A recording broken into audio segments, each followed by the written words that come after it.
Yo, what is going on, guys? Pothead here, and today got something a little different. I've been seeing a lot of you guys wanting me to do like drug review series. I want to do it too, so I can kind of tell you guys my experiences and what to do and what not to do, and kind of how to avoid bad experiences with this shit. So today I'm coming in with the Oxy review. This is gonna be a classic. The Italian kiss is what I just did there, if you're wondering. But I gotta start this out with saying I kind of want to do like a series. You know how I know a lot of you are Goblin fans. You know how Goblin did that like Cocaine Chronicles? Well, I want to do like the Oxycontin oligarchy or some shit like that, because I went on a little bit of a bender, still on a little bit of a bender. But yeah, I got a lot of good stories involving that shit. So if you guys want to see that as a story, let me know. And yeah, so let's get right into this review. First of all, never do Oxy if you have the opportunity, and that's including Percocet. Just say no if you have the opportunity, but you're most likely going to do it. So if you do it, make sure they're not pressed. Make sure you send your pills to either me or DJ Dabs or someone who can authenticate it for you, because so many people die from fentanyl. It's just not even cool anymore. It just makes me super sad. Sorry. Anyway, so yeah. And then once you have a real one, what you're not going to want to do is pop it, snort it, smoke it. You don't want to put that bitch in a soda, and I'm going to tell you why later. You guys actually already heard the story, but I crashed my car off like the first perk I ever did because I was just super geeked all night, and I'll link the story. You guys can go watch it if you haven't. But yeah, that shit sucked, bro. Like, just super geeked. Didn't fall asleep. Crashed my car as a result of it, but yeah. So the first perk 30 I ever did, there's no such thing as a perk 30, by the way. It's technically a Roxy 30, but for pop culture reasons, I'm going to call it a perk 30 for this video. So the first one I ever did was my homie sent me this dude's Snapchat, and she was like, "This is my perk plug," and I was like, "Okay, bet." So I hit him up. He tells me to come up to his house and, grab the shit. And I'm driving up to his house, and he's like, "Yo, send me a screenshot of how far away you are." And I was like, okay, it's kind of weird. Like, screenshot the Maps app and send it to him. I was like, that's kind of weird. But eventually, as I get further and further up, I realize I have no service at all. I finally pull up to where it says on my Maps app, and then once you, get to the destination, your Maps app, stops the trip, So I couldn't really see anything on the Maps app after that once my trip had ended, because I had no service. So I was just walking around this random mountain town, just looking through houses, this might be where a guy who sells perks lives. And I eventually got so desperate, I just started knocking on people's doors like, "Yo, my homie John lives around here. Do you know where he's at?"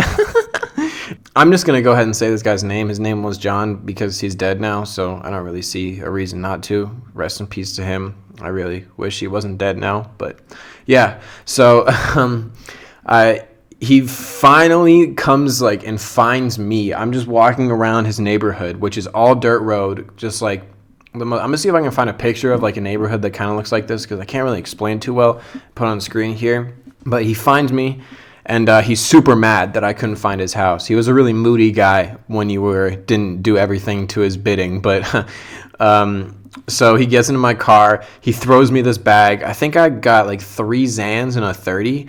And he throws me the bag. And I'm like, "Yo, thank you so much." I had already paid him through Zelle before I got there. So he's got in my car, and I start driving down. And I was like, how much of this perk should I take? Because at this point, I didn't know how strong 30 milligrams of Oxycontin is. And by the way, if you guys are ever in a position where you're about to do your first 30, do a quarter of it at the most. That shit is strong. I popped a half while I was driving down this sketchy-ass mountain road. And I felt fine, felt really good for about 30 minutes.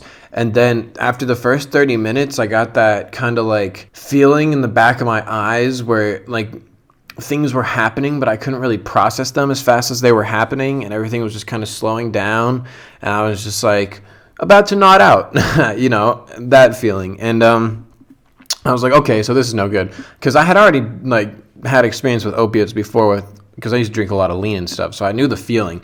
So I knew I had to either pull over and sleep or get to my house quickly. So I just start speeding.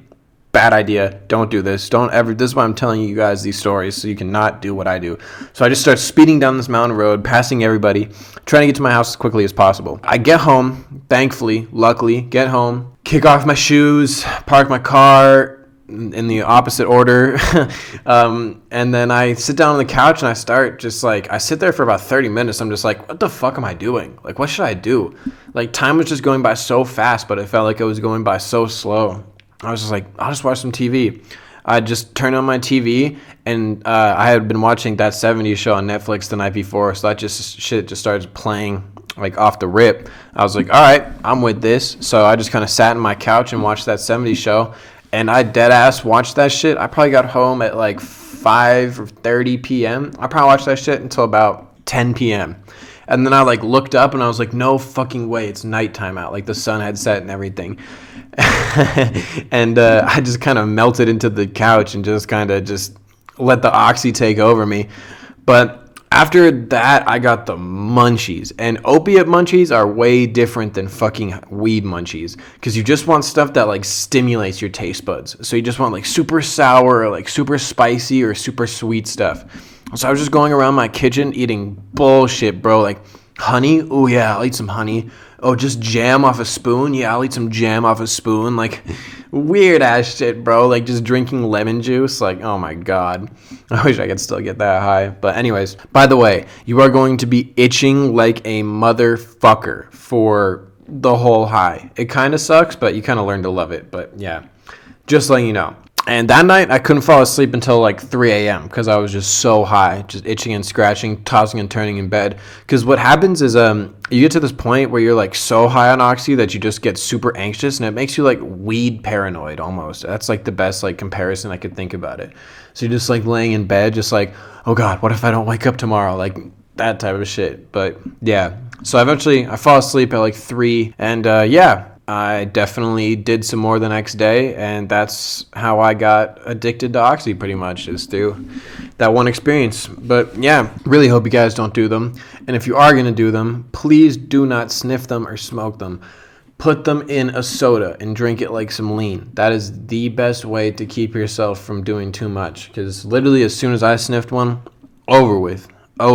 That's when it turns into a fucking party, but it's also when it turns into a fucking hellhole. So yeah, if you guys want more reviews like this on drugs that I've done, let me know, and let me know if you want me to do that oxy series as well. I'll get a good title for it too, not just oxy oligarchy, but we'll figure something out. Thank you guys so much for watching. Hope you have a great rest of your day. Peace.